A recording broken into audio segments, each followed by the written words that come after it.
years. I've been at RT for 25 years. Spent a large majority of that time at a hospital in Central Illinois where we had great success with this device.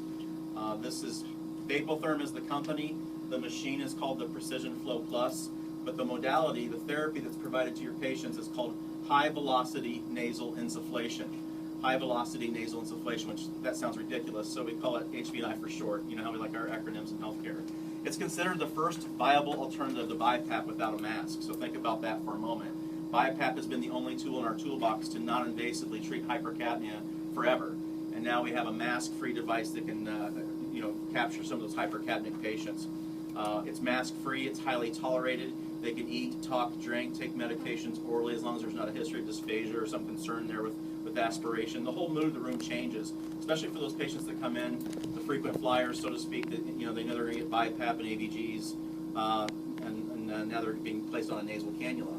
And so there's a term out there, I've heard it mentioned a couple times just in the last few minutes, just heated high flow. Heated high flow is an umbrella term that encompasses many different devices on the market, but just to be clear, heated high flow targets hypoxemia. It's an oxygenation device. This is a little bit different. It's what I call heated high flow on steroids, because once again we can capture that hypercapnic patient. The reason that's important is because a lot of patients don't tolerate the BiPAP mask, right? Or they're at risk of vomiting and aspiration where BiPAP's contraindicated. Once again, this is mask-free, highly tolerated. This is for mild to moderate distress, mild to moderate hypercapnia/failure. The really, really sick patients still need the BiPAP. They need that pressure support to take over their muscle work. If there's a component of respiratory muscle fatigue involved, they're tired, they're exhausted, lots of comorbidities, sometimes those patients benefit from the BiPAP still. So once again, this is for the mild and moderate patient, respiratory failure patient. But it's an alternative. It's another tool in your toolbox, which we have never had before. So how does it work? How all of a sudden can we treat hypercapnia with a nasal cannula when nasal cannulas historically have been an oxygenation device? So I'm going to take us back to A&P 101. All of us in the room, when we breathe, when we exhale, the last 1/3 of our breath is trapped in our anatomic dead space, and it's all CO2. That means the first 1/3 of every breath we take is CO2. It's wasted gas. That's why we call it dead space. We handle that just fine, but our patients that have lung disease, our patients that are in respiratory distress, and they're doing that rapid, shallow breathing, that CO2 is building up more and more and more, and they start rebreathing more and more carbon dioxide. And they try to adjust by breathing deeper and faster to blow off that CO2, but they get fatigued, they get wore out, and we put them on BiPAP or we tube them, right? So what we do using high velocity, speed essentially, is we take the upper airway dead space out of the equation. Can you see that? So this is a constant flush of the dead space. We are not allowing CO2 to hang out up here and being rebreathed. We're flushing it out and replacing it with whatever oxygen concentration we want. So now instead of your patient inhaling and exhaling through this dead space in resistance to get the fresh gas out here, they're breathing directly from that reservoir. Imagine that non-rebreather mask where that bag normally hangs down the front. You're basically taking that bag and you're sticking it up inside your patient's head, and they're breathing from that reservoir instead of through it to get the fresh gas. Does that make sense? In simple terms, if I show up to your ED or your ICU and I'm in respiratory distress, you put me on this machine, now for the same energy I'm getting about 20% more fresh gas with each breath. That's what sends that signal to the brain that says, hey, my CO2's coming down, I don't need to work so hard, and you should see an improvement of worker breathing indices, okay? So whereas BiPAP augments tidal volume using pressure, and we're augmenting alveolar ventilation using just that velocity purge and flush. So there's two ways as clinicians we can impact alveolar ventilation. And alveolar ventilation is the amount of fresh gas made available for gas exchange at the alveolar level, right? There's two ways. Increased tidal volume, which is pressure, which is BiPAP, or decreased dead space, which is Vapotherm's high velocity. Okay? There's two ways we can do that. So what is the difference between high flow and high velocity? So flow, as you know, is a measurement of volume. When you have a patient on a regular nasal cannula in 3 liters, that's literally 3 liters of gas that they're getting over a period of a minute, right? 3 liters of gas. If I have a patient on 30 liters, that's 30 liters of gas. It's a volume of gas. High velocity is simply how fast are we going to deliver that same volume of gas.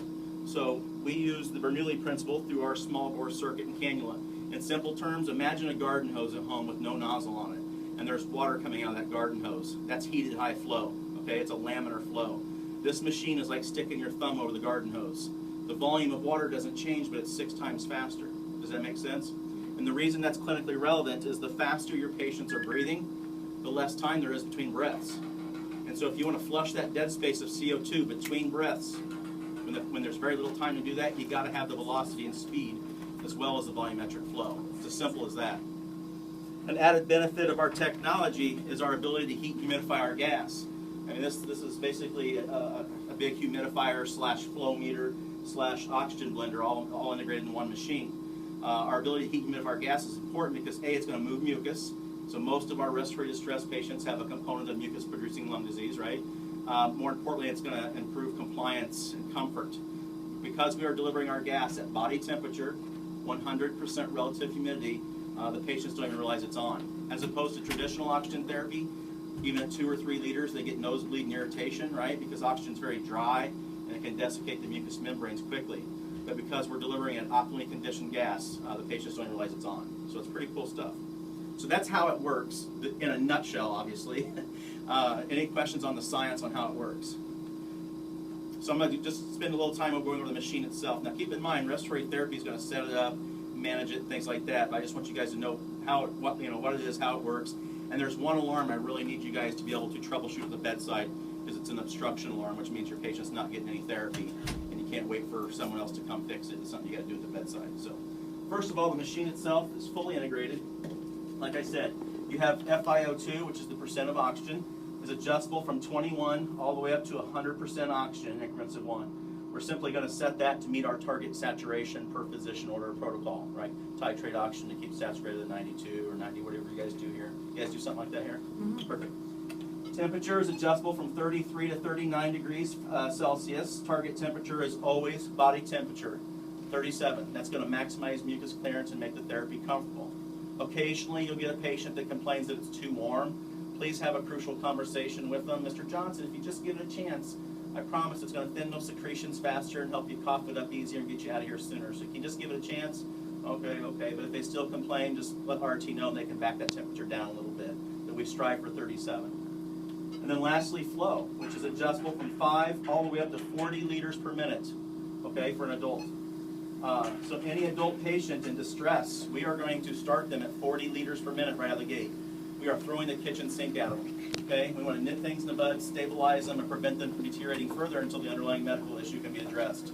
So a lot of times that's what's going on in like the ER and the ICU before they actually probably come to you guys. They're probably on less flow, I would imagine. But it is adjustable from 5 all the way to 40. So this is treating your hypoxemia, right? This is treating your hypercarbia and work of breathing. And then this is promoting patient compliance and comfort and moving mucus. So it's kind of like the trifecta with the nasal cannula. Speaking of the nasal cannulas, here's an example of one of our cannulas. The first thing you're going to notice about the cannula is that it's very short. And we do that on purpose. We never want to use a traditional nasal cannula with this. Because we are going from a system that is very warm and humidified, if you feel that, it's very warm, right? And physics dictates when you go from warm to cold, you get condensation and rainout. It's like going outside in the morning and the sidewalks are wet and there's dew on the grass. If I accidentally put a traditional cannula in here with 7 foot of cold tubing, your patient's going to get a lot of condensation. So only use the Vapotherm cannulas. The thought is, as long as it's up against the patient's skin, their body temperature keeps it warm, and it does, to mitigate condensation. However, if you have a patient that's constantly taking it in and out of their nose and waving it, what are they doing? They're cooling the cannula, they might start to get a little condensation. Mr. Johnson, keep that cannula in your nose, you won't get that condensation. All right. You'll notice we have 2 bolos on our cannulas. The traditional bolo that snugs underneath the chin. The second bolo serves 2 purposes. It's color-coded for size, for a quick visual. Black is adult, red is adult, small. More importantly, when these cannulas do get warm and pliable, and you have a patient that's moving around a lot, they can kink, and you're going to get an obstruction alarm. All you have to do is move the second bolo to wherever the kink is, and now it acts as a stent so it doesn't kink anymore, okay? If it does kink, the cannula kinks, or let's say Mr. Johnson rolls over on his tubing or gets caught in a bed rail, you will have an audible and visual alarm. Blocked tubing, obstruction, your patient's not getting any therapy right now, so this is the one alarm I need you guys to troubleshoot. All you got to do is trace it from the machine to the patient, or the patient to the machine.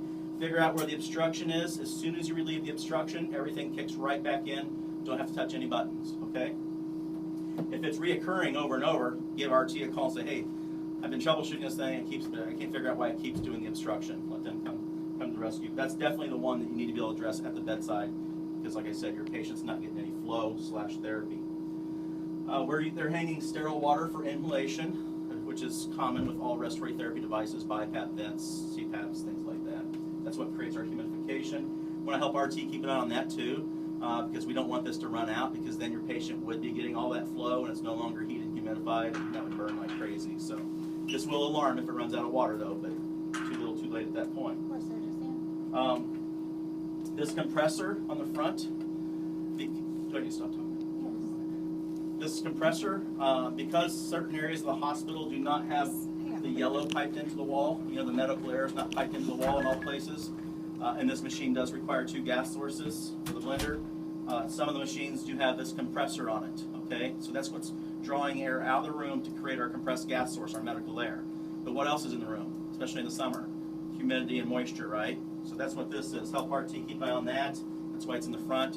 It should be emptied every shift. We don't want that to fill up and overflow and ruin the machine. So water here is bad, water here is good, okay? And essentially that's it in a nutshell. Just troubleshoot the obstruction alarm. This is great for, pneumonia, COPD, CHF, respiratory distress. You name it, dyspnea, general dyspnea. It's a great tool. It's another tool in your toolbox.